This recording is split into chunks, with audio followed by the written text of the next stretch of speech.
Welcome to the Smokies and Wine podcast with JB and Jamie, with the best guests, wine and chat. You know it makes sense.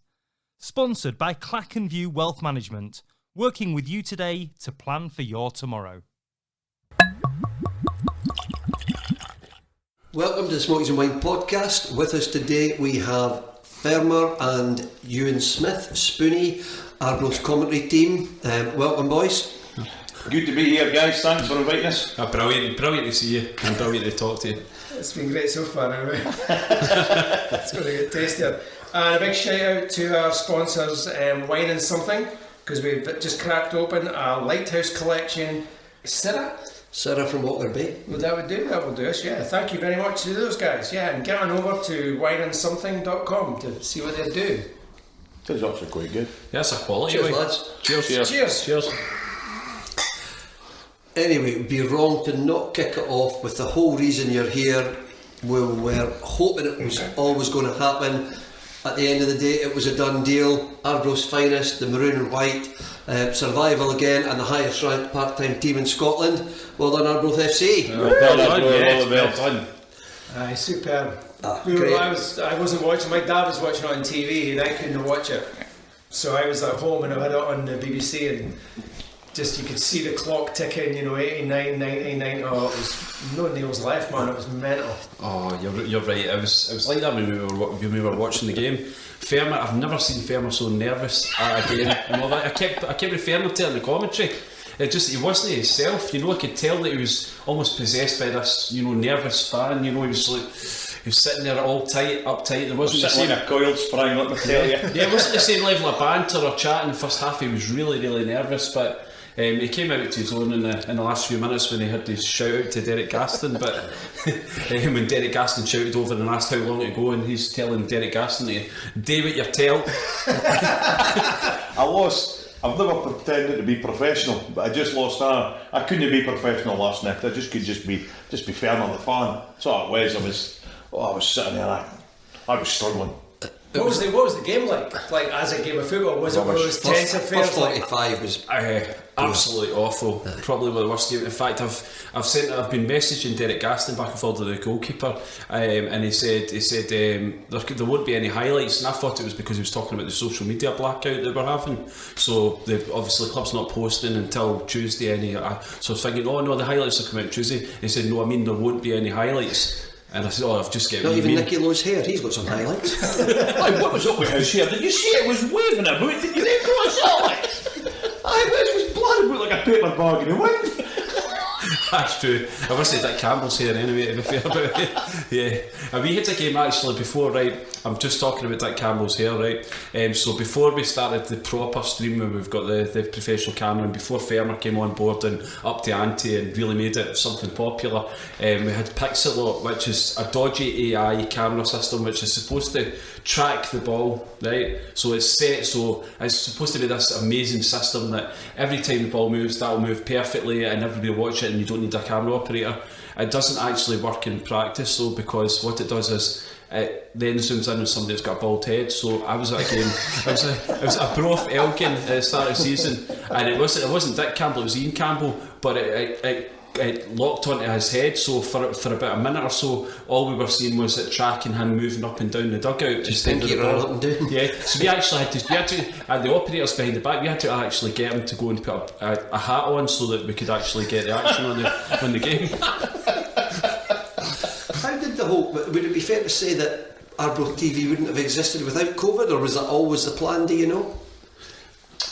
I would presume it wouldn't have been there if COVID. You're more than know than me. Yeah, I don't think it. I think it came out of COVID, to be honest with you. I think that every club had to do it, and the thing I'm talking about, the Pixelot system was installed in all of the Championship clubs. Right, so the SPFL paid for the installation of that, and I think the Pixelot system then is streamed until the betting companies, so all the betting companies will get access to the Pixelot system. It was supposed to be this amazing system.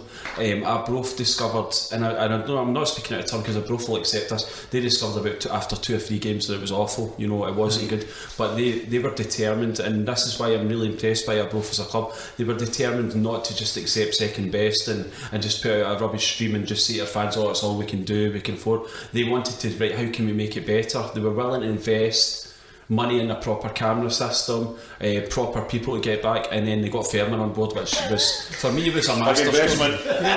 No, to be fair, I honestly think it was a masterstroke getting Fermer on board because you get free strawberries. I get it. That's true. Although it's taken me almost every game this season pleading with him to bring me a pint of strawberries, and he brought it in the last day of the season. But it was a masterstroke in all seriousness, because for me, and Fermer will talk more about this in a second because I'm talking too much, but for me, what we really need about right now in COVID, when fans are stuck at home and they're watching football and they're feeling detached from it, they need to feel that engagement, they need to feel that they're part of the game.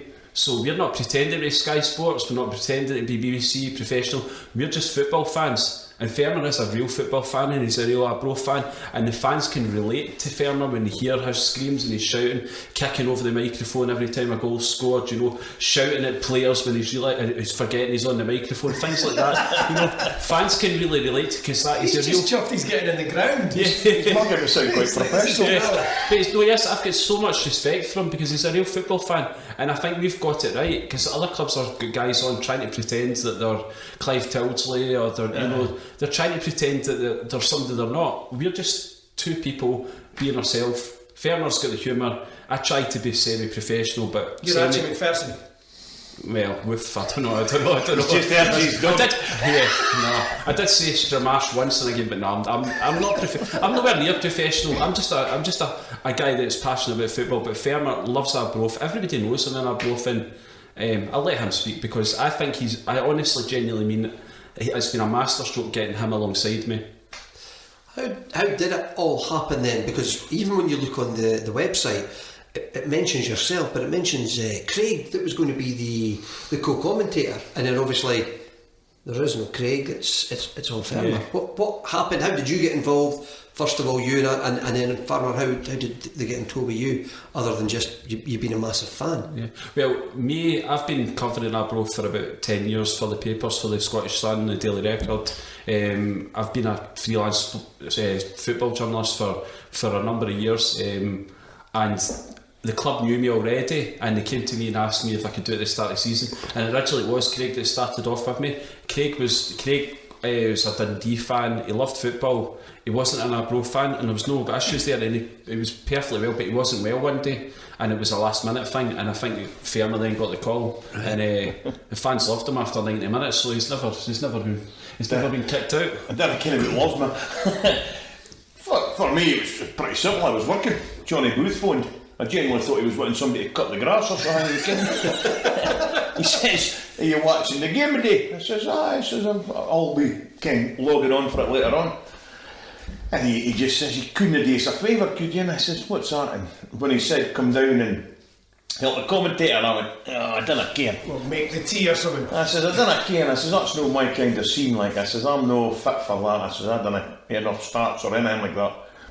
And he says, "No, it'd be really helpful." So I phoned the wife, and then and the wife, she's gone, you should do it. And then I'm sitting there again, because you ain't worry about these things, what your pals think. So I said, well, I'll give my pal, so obviously calling BTR against my pal. So I phoned him and I says, "Beats, what do you reckon?" And he just says, just go for it, Fermer, just go for it. And I was booked to him a dinner, we calling, and all that before it, nobody kids this. We were booked at the pub, and I was more concerned about getting my dinner than actually the commentary gig, because I was starving. So I says, I says, I'll get a go. I says, we'll get a go, we'll get doing. So I had the dinner, and I didn't even have beer before it, because I was feared. I'm a wee bit my lips get a wee bit loose with a couple of beers, to be fair. Probably why you're feeding my wine and champagne and whatever else like. But so I went across. I didn't care who you was. Never met him before in my life.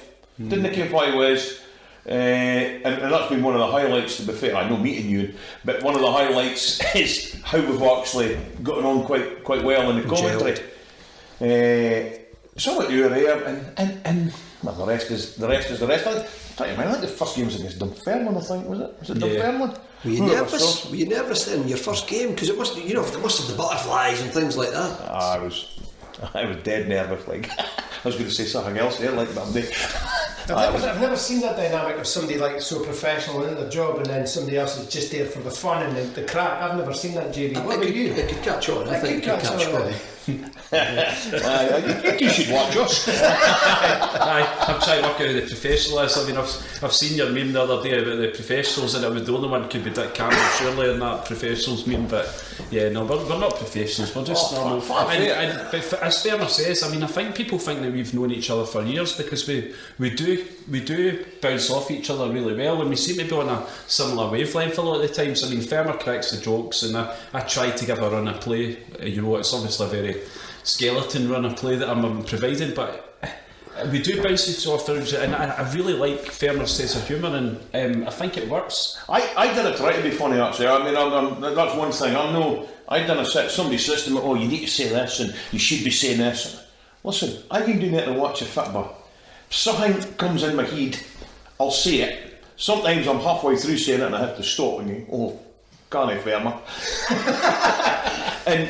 And I didn't try to, and it just comes in. Sometimes things come out. I'm a North lad. I mean, this is what I am. I'm nothing special. I'm a bonny loon. Then I get my arm, you know. Well, for the listeners, he's very bonny. He's very bonny. Pictures will be up there. Highly doctored.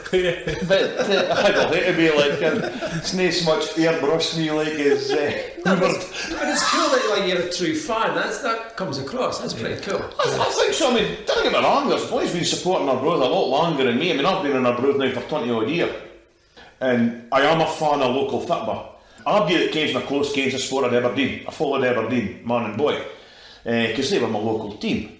And then when I moved down to Arbroath for my job, I moved down before a wife come with me actually, to be fair. I've been in a porter cabin, like a proper berry picker. Nobody kens that. And at night time when I finished my job, I'd made something to do.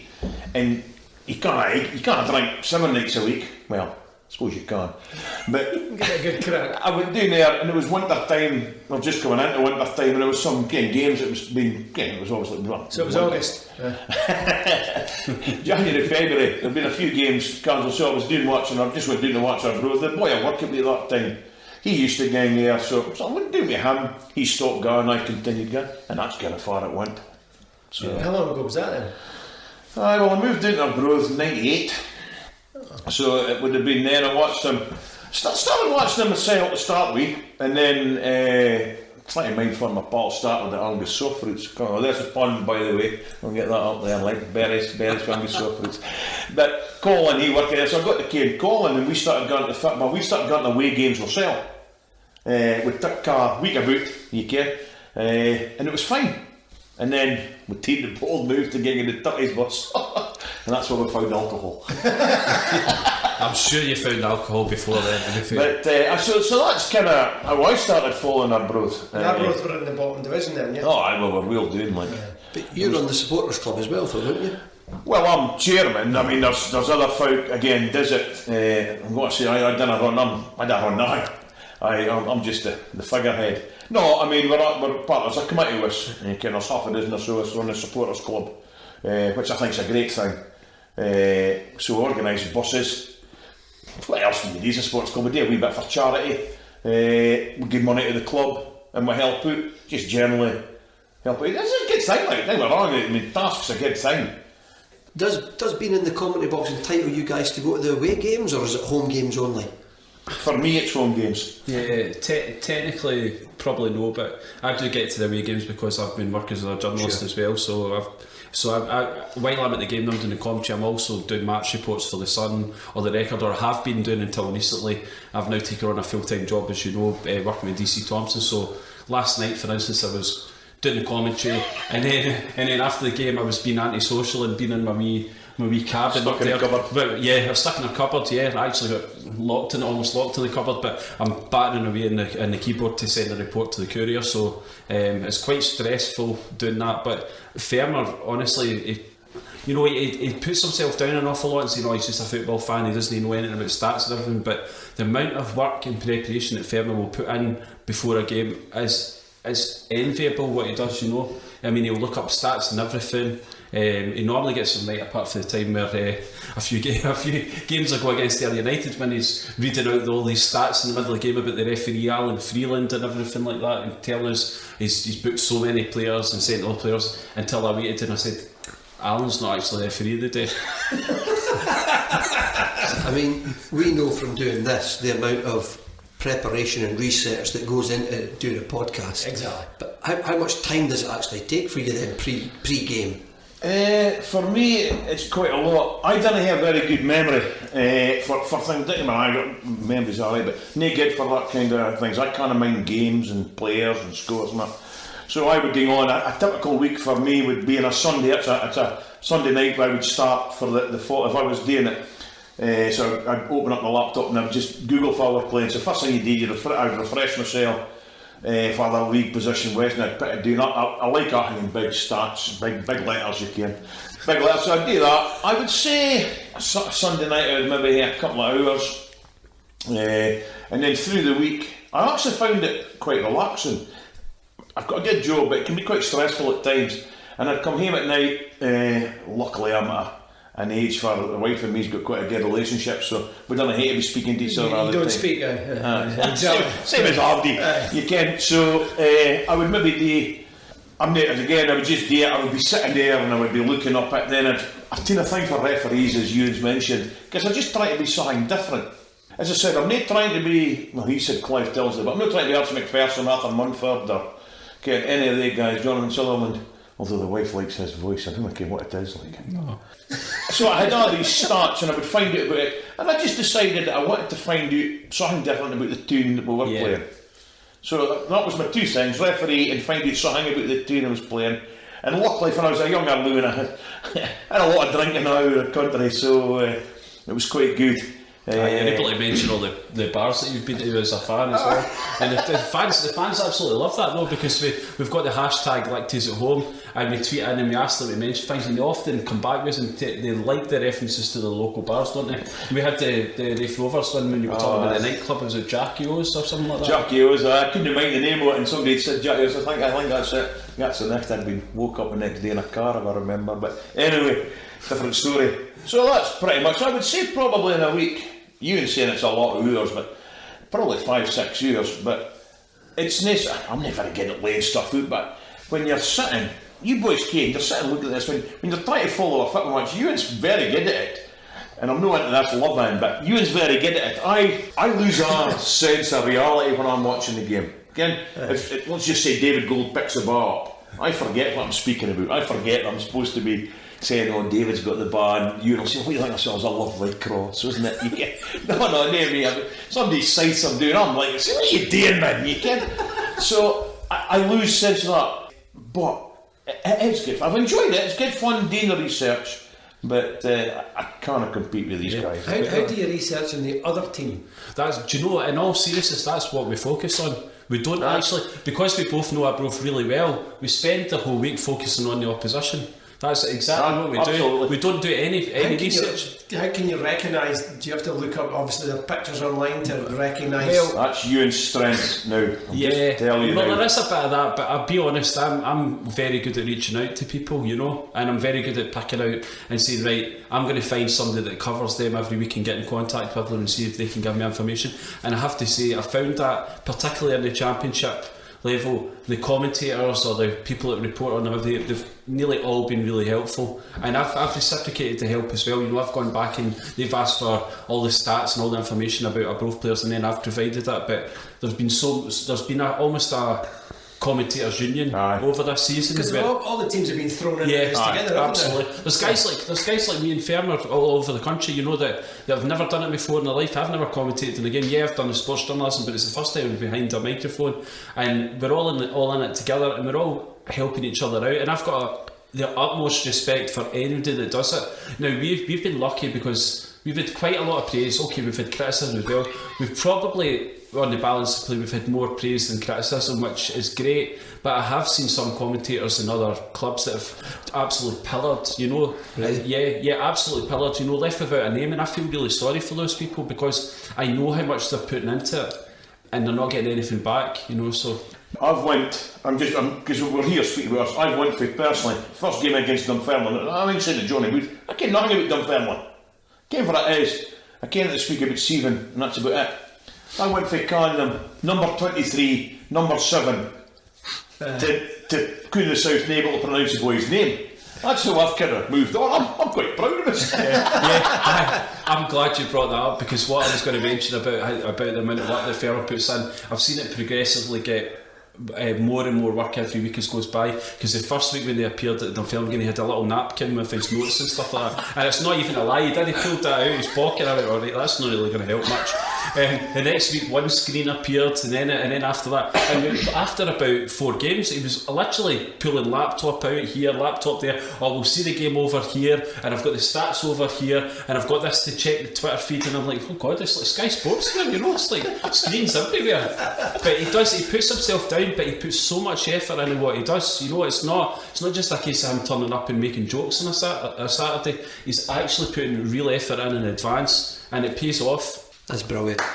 It's worth giving him money, wasn't Fair it? play. But I think the other thing is though, and especially if you've never done it before, whether it's a podcast like this, whether it's a commentary thing, anything that you do that goes out in a public forum, you're putting yourself out there to be criticised or otherwise, and you do have to get a bit of a thick skin on you. Well, we're in a social media lockdown at the moment. Yeah. You know that it's a social media blackout as we speak. So that just proves that folk are a bit pissed off at these keyboard warriors just bashing away. Everybody wants to be loved. Everybody wants to be liked. Like, you know, nobody says they don't want to be liked. You It's get a wrong. thick skin, but it still nips away at you. Folk are. I remember, I mean, there's things that we do, and I think if you can mind, we come off of one game. My favourite, I thought, was our best game that we've done. I still do to this day. I think it was the best game we've done against Wraith. I really liked it. I thought we had a good pre-match. Yeah. I thought our commentary during the game was good.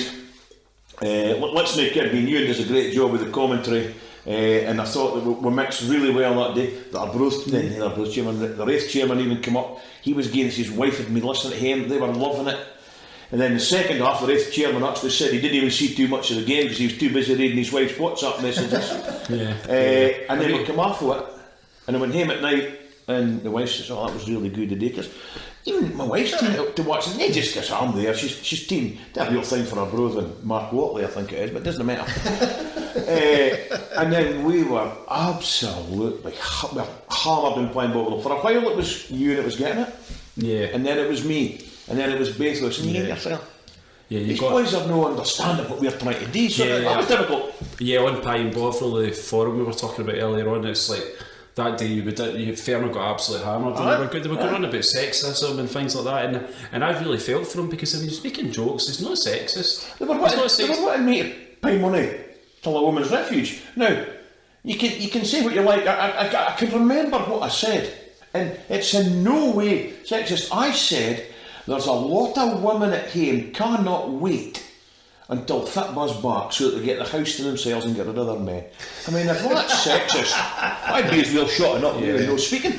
I think the other time we PC times where it's just shite. I think the other time we point out, because like I say, the lion's share I think has been praised, except we're not everybody's cup of tea, and that's absolutely fine. You'll never be that. But I think the other time that we were maybe a little bit stung was our view from the terrace, and I felt again it was Fermer that was getting, and I felt a wee bit from that day because he was just a real football fan, you know. Podcast guys, View from the Terrace. Yeah.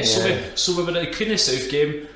Arbroath absolutely had a barnstorm in 20 minutes, 2-0 up. We thought this is going to be 4 or 5-0. Arbroath, they're playing outstanding, and then they just collapsed. They capitulated. The defence has been brilliant all season, and it just disappeared for that 70 minutes. We lost 4-2.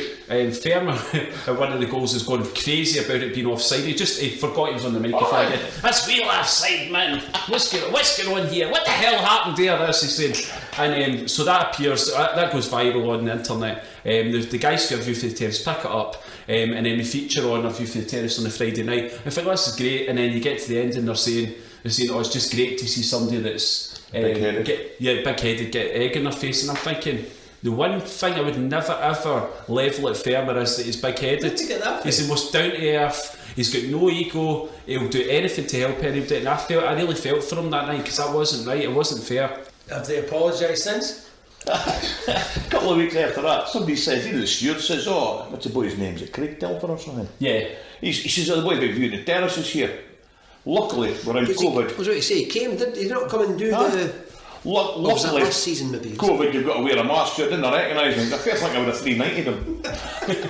It's not fair though, because I mean, like I say, the one thing that Fermer hasn't got as an ego. He's not full of it, and we try our best. Right, we're biased as anything. We admit that though. We say that every time. You have to be. Every commentary team will be biased. In the Championship or League 1 or League 2, and this COVID thing. They have to be. Yeah, we're honest about it. We say at the end of the day, you're tuned into Arbroath TV. We are going to be biased, right? But we do try our very best to give a bit of respect to the other team. And if they make a great goal, there's a great pass, we'll give them credit. Or if somebody stood out for them, we'll say like he's a really top quality player. We're not so biased that we can't see that the opposition are playing well, but we're not fully at it that way, and we weren't fully at that day either, I used to watch Celtic TV overseas. I'm sorry about that.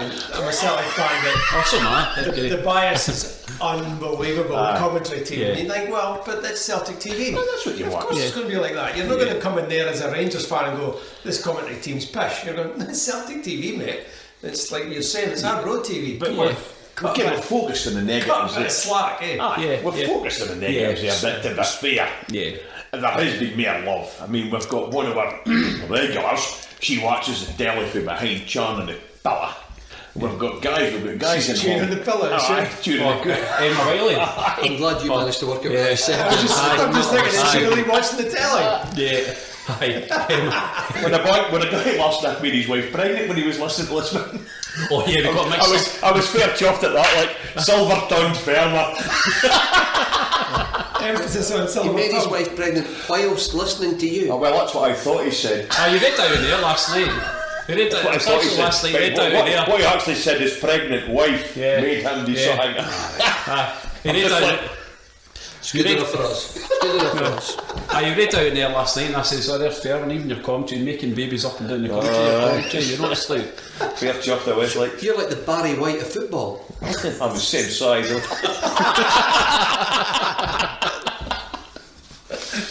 But right about the season though, the start of the season was mental, wasn't it? Yeah, What was it, 7 defeats in 9 or something?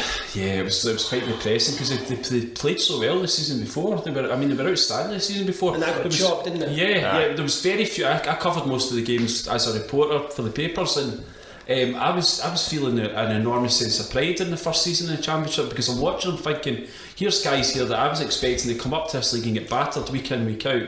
They're holding their own against every team in this league. I mean, they were playing Dundee United off the park, who were runaway champions. 93rd minute. Yeah, absolutely. Lawrence Shanklin scored it was a hard watch results wise, but performance wise, when we started doing the commentary together, we were seeing fruits of recovery, weren't we? Shoots of recovery. I was just going to ask, what was going wrong then in the first few games? What do you think? I don't actually think an awful lot. I genuinely mean that. I genuinely mean it. The manager always say you don't get the rubber green and you think, oh god, that's just like an old cliche, but I think genuinely that was happening in Arbroath at the start of the season. We were seeing the team's still there, the core of the team's still there, but they're just not getting the results. They weren't creating enough chances. That's one thing I'll say. So they weren't going to score many goals, and if they lost the goal, well, they were losing the game. But the defence has always been sound. The defence is absolutely immense. In all honesty, that defence is the best defence in the league. There's no doubts about it. Derek Gaston, Colin Hamilton, Jason Thompson, and then you've got Tam O'Brien and Ricky Little in the middle. All 4 of those defenders could walk in at any team in the division, and they're so secure, but when they're not creating anything, if they lose a goal, then that's what was happening. So it changed in January. Well, I was just about to jump to now because my dad was on about the Hamilton signing. He says that's a cracking signing. That's been I mean, I think our the loanee signings has been pretty good. I mean, Hamilton has amazing. been exceptional because he's Nicky Lowe as well, I think, is, you know. Nicky Lowe's, to be fair, he's my favourite signing. I mean, what a player that But that was. was just Hamilton was just recent though, wasn't it? No, Hamilton was Nicky January. Lowe was recent. Yeah, Hamilton's January. And he's been tremendous. I mean, eight goals. He's found the net for neither the rest of them were. The loan signings have kept us up, basically, let's be honest. So when did it start to turn then? It turned in January, honestly. And you say Jack Hamilton, Ben Williamson, but Jack Hamilton came in. They needed a goal scorer, and Jack Hamilton. Let me tell you, Jack Hamilton could disappear for 85 minutes in a game, but he always gets on the end of the ball to score a goal. You know, and his goals. Yeah, you talk about his goals though, but his goals are. Doesn't he McCoy's banter? Yeah, no, he doesn't have the banter yet. He's part of like water. He's alright. I mean, I interviewed him. Yeah. He's alright. He's got a young loon to be fair, like. But his goals, it's not just about he scored 8 goals for Arbroath. The goals have won games, they've won points, they've been important goals, you know. I mean, he won the game at Morton in his debut with a late goal there, you know. I mean, he scored 4 goals in his last 5 games for Arbroath that have really been critical goals, you know. He's been a real goal scorer. I'm not sure he'll make it yet to the SPL level because he's on loan from Livingston, but if he gets his head down, I mean, Dick Campbell in an interview with me last week said he needs to be more vocal and he needs to use his strength and his height more. And hopefully, he says he'll go back to Livingston, have a chance. But if he doesn't make it, I want him back at Arbroath. I was about to say, how long is he gone back? Yeah, that's all the Just a loanees. 6-month loan. Yeah, all the loanees are back. You know, at the end of the season. So Dick was saying last night that's 6 players that he's going to lose. You know, so he has to try and somehow prize them back, or he has to try and find top quality replacements for them. Surely get a few loans from Celtic because half of them are shite. Well, why would you want them on loan then? Ah, well, hey, there we go. But we chatted about Jack Hamilton being a great signing in January. Was it just the other loan signings that kicked it off? Yeah, all the loan signings have been great. I mean, Ben Williamson for me is absolutely outstanding football player. He's on loan from Rangers. He's come in and he's played every single game in the league for Arbroath. He's 19 years old. He's tenacious in the tackle. He's very good on the ball. He's got a massive future ahead of him. In fact, I've been messaging his dad back and forth. His dad messaged on Twitter last night saying thanking us and saying how much he loved Arbroath and everything, how much he's bought us, how it's been a great thing. So I messaged him saying, look, I'm on a social media blackout here, so I'm not posting anything public, but I wanted to message you and thank you for what you've said. And I've been messaging him back and forward, and his dad Jim he obviously has fallen in love with Arbroath in the sense he said they've made people so welcome here. He's learned more in 4 months at Arbroath than he's learned in 4 years at the academy at Rangers. Now, he's a young man with so much potential ahead of him, but he's also a lovely guy as well. You know, I interviewed him a few weeks ago, and I'm standing, and we'll tell you this, I'm getting my phone set, I'm all thinking I'm fancying all my high tech, my gimbal and my tripod and my wireless microphones that I plug into my phone, and I think I'll get it all set up. Can you wait, Ben? Yeah, I'll wait, no problems. He waits, and they get it all set up in my tripod, and I'm just about to start the interview, and then my phone falls off and it lands and it cracks down, falls right down, and he says, is your phone alright? Is your phone alright? I said, thank God it's got a screen protector on. But that's the kind of guy he is, you know. He's a young boy who is patient, he's not full of himself. And it comes across in the park. He's come and he's settled into a football team that there's no egos in the Arbroath team. There's nobody that thinks they're a superstar, and that has been the secret of their success. There's no superstars, there's nobody that thinks they're any better than else. For me, I mean, Ewan's right. For me, I mean, I'll relate this to Chris Doolan. Now, Chris Doolan gets a lot of grief on social media. A lot of guys think Chris Doolan's rubbish, he's not doing a job. If you came Fitba, and there's thousands of fans there supporting Arbroath, Cairns Fitba, but they're not getting to see it, obviously, because of the COVID. But if you sit in that ground and watch what Chris Doolan's doing with the young boys, Ben Williamson, Jack Hamilton, that's how they're shining. Because, again, Dick's made quality signings, he's brought guys like them in. Chris Doolan, he's gaffering the young boys. If they're not on the bar, you see his hands is going apart again. If he's got the bar, he's passing it, and you can just see the little wee points, you can see the nods. That's the difference. Yeah. No ego. I mean, Chris Doolan's been around the block. Mm-hmm. And I don't mean that in a bad way, okay? But Chris Doolan's been around the block as a player. And it's coming across. You've got guys like Bobby Lynn. I mean, Lewis Moore was a loan signing. Now, Lewis had all the potential. You're on about guys that's on about the periphery. I'm going to say Lewis Moore for me, because Lewis Moore's a loan signing. He wasn't getting it. Great player. Let's not kid him. He's a great player, but didn't cut it. So, but Bobby Land was teaching him. Bobby Land was knowing it. Doolan was doing it. They're guiding these guys. And then when you watch Nicky Lowe, he's come on again, experience. There's Nicky Lowe's playing Aberdeen United. Was it United? Mm-hmm. I think he's been the best loan signing we've had. Yeah, he's I mean, he was doing things. My brother, who was on the phone to me this morning, he says, Nicky Lowe's quite quiet last night. I said, well, I'm going to mention last night's game. Last night's game wasn't the game for fit my players. I mean, Morton were punting it, and in fairness, say we're Arbroath, we were trying to punt it as well. Nicky Lowe's never going to shine in that game, but I think he did. He did well. He was tucking up about at mid-air. You can. It was a classic case of just get the ball away from you. You didn't want to lose a goal. Yeah. So it's like, let's just get the ball away from our goal. See, just on that, when you're doing the commentary and you mentioned about how you've come on from the napkin to having laptops and things like that, last night, like us, are you watching the other scores? Because we were going through it. He was. Ayers getting beat, brilliant. Oh no, they've equalised. Oh, they're getting beat. Oh no, and you're watching the league table change. Because that was key, wasn't it? Almost minute by minute. You was on about me being quiet. You was constantly, and it's their criticism. He was constantly going, Whereas we'll get a look at the leagues and see what's going on as well. I genuinely couldn't have cared what was happening. I mean, for about 80 minutes onwards, that was me at my worst, because I had it in my head, these lads are going to score. Yeah. Well, I got to the point where if they scored, we were. But it was like, you're jumping, you're going down 2 spots because they're drawn against Inverness Cali. You're like, if Cali was beating them, then it didn't really matter shit. So it was like, Yeah, no, that's true, because actually, Fermer's talking about how quiet he was. My pal Flumsy watches all the time, and he actually said that you were really quiet for the last 10 minutes as well. The nerves were kicking in for me as well. It was getting to that point, because it was, like you say, a goal for Inverness would have that would have sorted it for Morton. Morton would have been fine, right? A goal for Morton would have put us into the playoffs, right? A goal for Arbroath would have put Arbroath into 6th place. It was really, really tense at that point. And we were walking at the stadium last night. I think Fermer had gone at that point. Walking at the stadium, we were talking to Dick Campbell, and Dick Campbell said, see when that big boy loose strap came on? He said, oh my God, my heart was in my mouth every time he had the ball in his hand, because he was launching these long balls in the last 10 minutes. Route one just straight in the box. Absolutely. And the goalie came up, didn't he? The goalie came up for the 92nd minute. And I'm sitting there thinking, I've just watched Ander Clark score, and I'm just sitting there thinking, please do not. I'd love to see a goalie score at a game. It'd be amazing, but not tonight. Please don't. It was different, because that's what you're looking at, and one of the things that's been hardest in the is it Gayfield job, whatever we've been doing, is trying to keep a wee bit of momentum when we're getting beat. Yeah.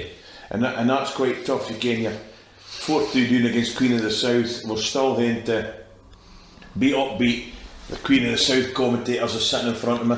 They are ripping me because I still can't say the name. Madubi. Madubi, he was alright. Just as well, I didn't realise what he was one of that boys that was broke to COVID. If I'd minded him that during the game, it would have been different.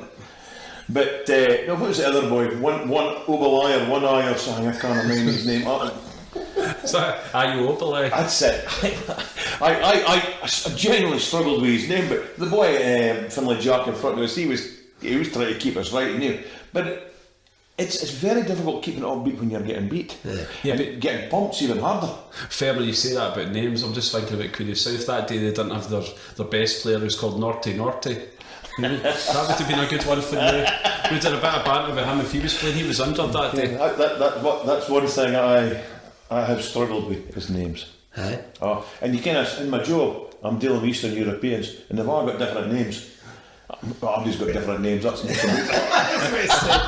no, but they've all got reasonably difficult names, and I can pronounce any bother, but it's been something, and I can get it, and then I get a wee bit excited. My favourite thing about that Dunfermline, I want to go back because he's never mentioned us yet. His first ever commentary game, the Dunfermline game, we had the Task were loving it, you know, they were loving it the next day on their Facebook page, and they're picking out their favourite commentary. Just for anyone listening, Task is the Tutties Arbroath Supporters Club. Just because some people won't know that. Yeah, absolutely. So they posted on Facebook with your 5 favourite commentary moments from Fermer, and my favourite one was Maradona just passed away a few weeks before. And James Cragen gets the ball, he picks up the midfield, and he beats about a couple of players and makes his way into the penalty box. And he said, I thought Maradona was dead. I'm sitting there thinking, is this PC? He's just passed away a couple of weeks ago, you know, it's kind of big news, you know. He's had a couple of belters though. I remember one of them was, I'd have him in my Berryfield any day. I think the Alloa game was he split the defence like a Kit Kat. Aye, that's the problem. Have you got your own personal favourites? Yeah, I think it's a split of defence like a Kit Kat, because I thought it summed it up perfectly. You know, it's a brilliant analogy. You know, he just broke it in half and then the ball goes right through. I thought at that point that's perfect. You know, but there's times when he's speaking, he's commentating, and I'm trying to put my hand over the microphone because I'm laughing. I can't stop laughing. You know, at the things he says. Do like a coup for the night is one of my favourites. Like it has been like. And do they just come off the spur of the moment, or do you write some of these down? No, I can't. A couple of wine. I can't. No. You must get boys going, say this today, Fermer. I do get boys saying it, but as I said to you earlier on, I can't do that. But I don't have good memory, but I say things, and I mean, some of them's funny and some of them's not, but it's just some of the things I say. I mean, another one you can, another one there's something says like, Christ, he's fast, it's like shite off a shuffle. Yeah. But some of the things I've seen me want to say something and I really do get, I can't say that, and then I come back. So sometimes when you hear me, I'll have a wee pause, and then quiet, and he'll care what I'm saying or what I'm saying, and something I can't do it here, but the microphone's on a pivot. Whether it was that when we got to turn over, whether that's something that I've done been better than that. Which one? Microphone 1, 2 or 3? I sometimes grab the mic and I put it through nugget. You can, and of course my favourite is Arby's on about my language is not great at the best of times. So. It's been lovely this evening. It's on his best behaviour for you. But my language is dodgy at the best. That's okay. We've given it an 18 rating, especially for you tonight, Fermer, so we're okay. Can you up that to 21 maybe? You mentioned earlier about the Wraith game being one of your favourite games for the commentary because of the way you came together and gel and things like that. Was that also your favourite game to watch, or was there a different game? What would be your game of the season? Me, it's got to be United a few weeks ago. That was amazing. 4-0. Oh yeah, it was absolutely. It's fun. 4-0 going on about 7 or 8. It was just amazing. I was playing about 15 minutes, wasn't it? Yeah. It was, although we did make the point, because we'd seen, as we pointed out earlier about the Queen of South game, we did make the point in the commentary of trying to dull the enthusiasm a little bit, because we'd seen us 2-0 up against Queen of South and looking like world beaters and then collapsing, you know. So we did make that point not to get too excited, but that was an amazing game of football.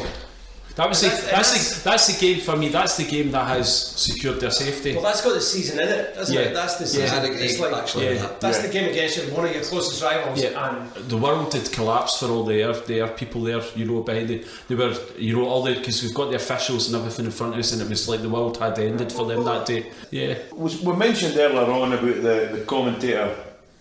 I love camaraderie, whatever you want to call it. We've been lucky. When I've come in, I started off with come in, and I thought it was just a bit of a joke, to be fair. You heard me say one-off thing. We started with guys. I have seen what that guys has done in the background.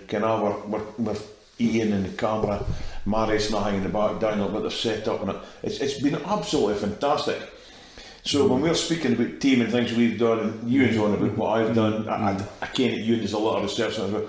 They guys, I mean, for example, last night, Marius turns up there at 5 o'clock. There's no kick off till 7:45. I mean, what's he doing there at that time? Anyway? So we're lucky with the team. Yeah. You're on about one of the best games and the worst games. Ayr United has been a great game and a home thing. The Hearts game wasn't good for me. I did not like it. No. We were having problems with our stream. Yeah. And we were apologising. And that's one thing I've just learnt in life. Stop apologising. So if I say anything wrong, I make care. But it was very difficult. But dealing with the general public, it's difficult at the best of times. But when you're on social media. Isn't it? So my best game, I'm like you, here. If I go back to the Hearts game, I agree with Fermer, and I'm going to be honest here, like, the Hearts game, the build-up to the Hearts game was awful for us, absolutely awful, because Hearts, for me, and I'm going to say it in all honesty, they're full of themselves. They're absolutely full of themselves, Hearts, this season. Their fans, the club. I like a lot of their players, don't get me wrong. I interviewed Craig Gordon after the Hearts game for the papers, and he's very professional, very nice. I've known him for years and he's lovely. Robbie Nielsen's great, but their fans, they've been terrible, you know. And the build up to that game, Hearts were wanting to come in and do their own commentary, their rogue commentary for the game on the side, which was essentially going to pull away all the funds from Arbroath, right? Which I think is a disgrace, because in normal circumstances, when fans are allowed into the stadium, the home team gets all the gate seats for league games. But what they were trying to do was basically eat into that pie, because they're playing to this mantra that the Hearts fans this season do not want to give any money to the other clubs. So they were wanting you, Hearts fans, to buy into the Hearts coverage of Gayfield. Absolutely, and then take away all the money, all the income that the club. So they were wanting to do their own video. Yeah, absolutely. Take away all the income that Arbroath was going to make from that game. They were going to take it, and you know they weren't allowed to do it. Arbroath said no, they're not allowed to do it, and quite right. Arbroath said they're not allowed to do it. For me, it's an absolute disgrace. It's an absolute disgrace, and it's symptomatic of the way Hearts have treated the league this season. I can't see the back of them fast enough, to be honest with you. I covered Hearts for 3 years when I was working for the Scottish Sun in Edinburgh. I was covering Hibs and Hearts, right, and they were a good club to deal with, nice and everything. But this season they've been an absolute disgrace to the league. Honestly, it's been embarrassing the way they've treated the league with total disdain, right? Because they've the thing that you've probably read in the press, the media, and the build up to their game when they were going to lift the trophy, their fans were calling them not to lift the trophy.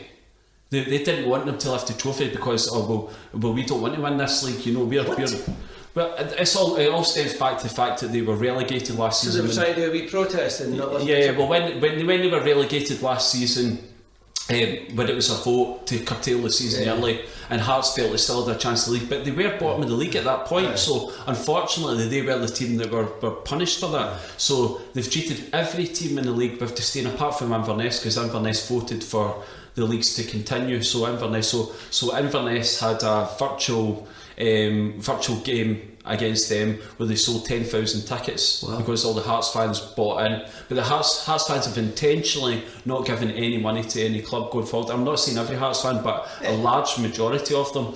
But they've treated the league with disdain. So that game we were going in, we were already feeling tense because we knew this was all in the background, didn't we? And we just felt we're on a hiding to nothing here, because any Hearts fans that are listening probably using their rogue streams again, which is absolutely shameful in my opinion. If at this level, if you're using a rogue stream to try and get a free game of a club TV station, you know, it's shameful enough to use it. Yeah, you're using it enough for. We know loads of people are using it and they're getting Sky and BT, but you're taking £10 away, £12 away from a Arbroath Football Club, you know, just because you want to save money and be the big guy. That's wrong. So we already knew that was happening, but we were expecting a lot of criticism that day. Jamie, could you sort another soapbox for us to come in, please? On that note. It was on a roll there, like. Sorry. We're going to come back to this. Jesus Christ, we actually thought going to hit on your mark there. Sorry. No, but next conversation is about Rangers when they went under. Oh God.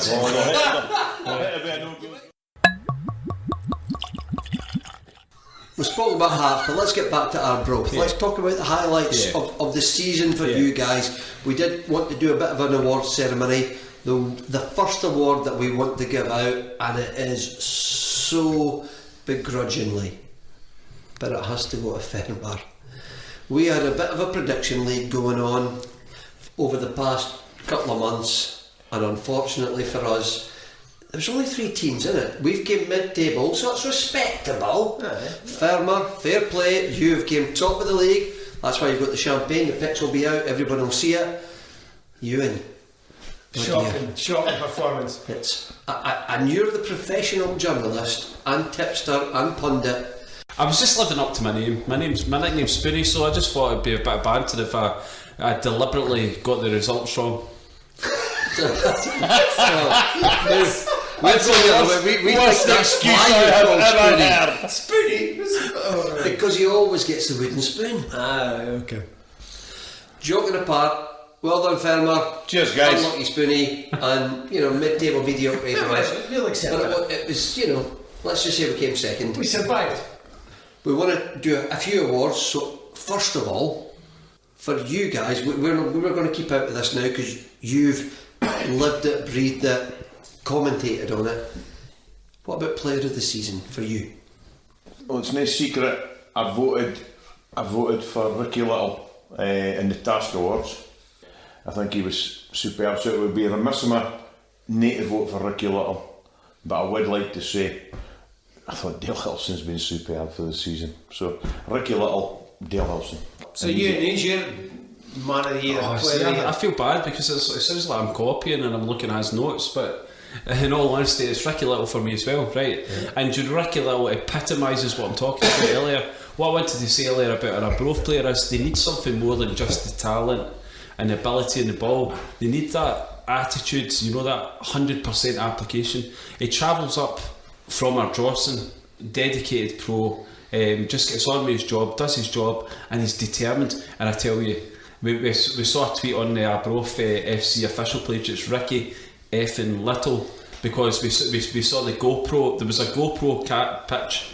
I think it was against Dundee, where Tam O'Brien just headed the ball off the line just at the key moment, and Ricky Little can be heard on the GoPro called a few explicitives, if I can say that, when he's shouting at him, and that's just his determination. He's determined to win every ball.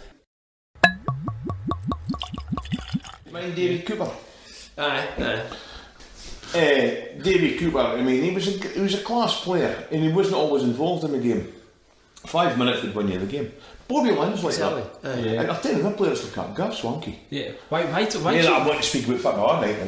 Why do you watch football if you don't appreciate players like Bobby Lynn? In all honesty, he's left-footed, he's right-footed, he brings the ball out of the sky from a 40-yard pass into it. He's absolutely immense, and do you know what?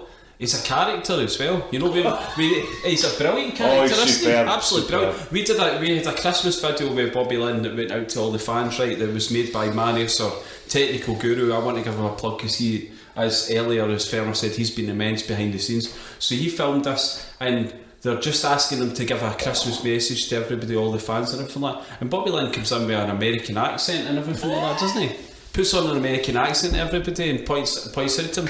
He just loves it. And Fermer did an interview with him a few weeks ago as well when he was injured. And Fermer's saying, how's it been, back with the injury and everything. He says, I think the boys are alright in the park, but I tell you, they're struggling with the bins in Dundee. He says, they're not emptying the bins in Dundee because I'm struggling, because I'm not out emptying the bins, because obviously Ruts is a bin man for Dundee City Council, so he's a character. We need more of that. We need more. What is he? 35? Yeah. 35, yeah. Nice. And do you know what he does right? Right. He's a character, but do you know what? He's an incredibly hard worker as well, because Bobby Lynn puts in so much effort. He runs up. I don't know Dundee very well, but I know that Law Hill is quite a steep hill. Bobby Lynn will do midweek runs up and down that Law Hill to keep himself fit. He does boxing classes. He's probably one of the fittest players in the Championship, because he wants to be. He doesn't want his football career to end. You're talking about his age. He doesn't want that to end, and he's determined to absolutely prolong it as long as possible, because you can tell he absolutely just loves the game, loves playing the game. And for me, that epitomises football. Players like Bobby Lynn that love the game, that have got a smile on their face when they're playing football, that speak with such enthusiasm when they talk about the game. Bobby Lynn is going to go down as an absolute Arbroath legend. My kids at this moment in time don't like Premier League football. They've given up on it. Proper kids. And I'm sort of becoming the same. And Arbroath, it's honest. I like the fact it's honest. Mm-hmm. Yeah, you've hit on that with the word I don't honest. watch nothing else. The Arbroath players, honest was a brilliant assessment. That's the perfect word. The Arbroath players are honest professionals. They've got no ego, as I pointed out. Absolutely zero ego. They're normal guys that are out there living the dream, playing football. And Bobby Lynn epitomises that for me. He's out there living the dream, playing the football on the park, entertaining people, you know, going back and feeling great about himself, and he's had 90 minutes of fun, you know, and that's the way they look at it. That's what I want to see in a football player. They're lovely, lovely people. Genuinely, every single one of these Arbroath players, they're on a level, we can have banter with them, we watch them play football, and they're just normal people. There's no superstars, there's no egos, there's no line. But they're just lovely people. Do you know what? I was emotional last night when I was watching the game and they got through, and it wasn't just because it's Arbroath, it's the town I live in and I've become really attached to the town. It's because of the people that are on that pitch. We've got to, me and Fermer have been in such a privileged position this season. How do you think Arbroath will progress next year? I'll take that. Arbroath will be fine. We're a part-time club. We're the best part-time club in Scotland. That's actually been proven. So nobody can take that face. And this year we're the best part-time club in Scotland. We're a fantastic club. I've never seen a club at this level with so much committed fans. And I think that makes a big difference. When you look at, we're on about social media, this is a social media platform. You look at your Mortons, your Ayr Uniteds, your Wraith Rovers, Dunfermline's, huge clubs. And then you've got even Hearts. Hearts are a Premier League club now, because they were promoted. Just I'll get my wee bit in, because you commanded it. Hearts is oddity, but you've got Wraith, Dunfermline, Dundee and all that. A lot of folk will say Dundee are SPL, they're probably nae in fairness. So, good clubs, good fans, and that's where we are. Probably more financially stable on appearance than Arbroath, but Arbroath's actually well supported and financially stable. Yeah, and that makes a difference, and we will be there. So I think next year, look at Arbroath mid-season. There was a question about 20 years ago, I remember this happening, about Arbroath going professional, like full-time. They shouldn't. I don't think they should go full-time. I think that they've cracked it where they're at. You know, I think part-time's level, because the strange thing about being part-time, you can actually attract sometimes better players than you can when you're full-time, because sometimes like players like Tam O'Brien's an immense football player, right? Tam O'Brien could play in the SPL, the Premier League, absolutely no problems. He could comfortably play at Kilmarnock, play at Motherwell, no problems at all, right? But he's got a good job away from football. So why would he give up his good job away from football, earn less money and play at a different level when he's quite comfortable where he is? So I don't think they should. But also what Fermer's saying about the club, it's behind the scenes. That's the most important thing is, if the club is operating well behind the scenes, then it translates onto the pitch. And there's so many amazing people working behind the scenes at Arbroath that are doing things so well, that are so committed, that are doing their job to the highest of standards, that it's translating onto the pitch. It just seems so well run at the moment. It's outstanding. It just seems amazing. It's outstanding. The chairman, Mike Caird, is honestly, he epitomises the club. He's got no ego. He just gets on with it, and he's good at delegating tasks down to people and saying, right, you can do that well, so I trust you to do your job. He's done it with us, he's done it with us, with Fermer, he's done it with Marius that works in the technical team, he's done it with Daniel that's been working behind the scenes with all he believes that we are going to do the Arbroath TV well. So he lets us get on with the job, he supports us when we need support, but he doesn't come in and interfere. And I believe that he does that with Dick Campbell as well. He believes that Dick Campbell's the right man for the job. I've employed you, you're going to be a great manager for the club. And he believes in the players, he doesn't interfere. He believes in it, and they work closely with the community, and that's why I think they're going to be successful going forward, because the connection is right. The club believes in the community, they're close to the community believes in the club, and it's all right. So it's a very powerful force when it comes together. So, just to start wrapping things up, we've had a brilliant time with you guys. What would be your favourite Arbroath song? Smokies and wine. Well, we think so, obviously. Yeah. What's the one? Have you not heard the player sing about me? No, go on in. Rona, I'm really sorry, but here we go. You bastard, you can't see. You fucking do. No. This is a song that the young crew made up, and young cheeky bastards have a bit of fun. So the song goes like this: we're shagging Rona when Fermer dies. we're shagging Rhoda with Fermer. So there's a video of the players singing it in tutties. We're shagging Rhoda with Fermer. It's a big thing. Spoony, Fermer, thank you so much for joining us. It's been a bit of a stramash, as they say, in the football leagues, but we've loved it anyway. It's not going to be for everyone. It's a total Arbroath podcast. It's a bonus podcast, but we're still in the championship next season. Let's go forward. Let's do it. Thank you, guys. Magic. 36 now. Magic. Come on, Arbroath. Come on, Electus. Lads.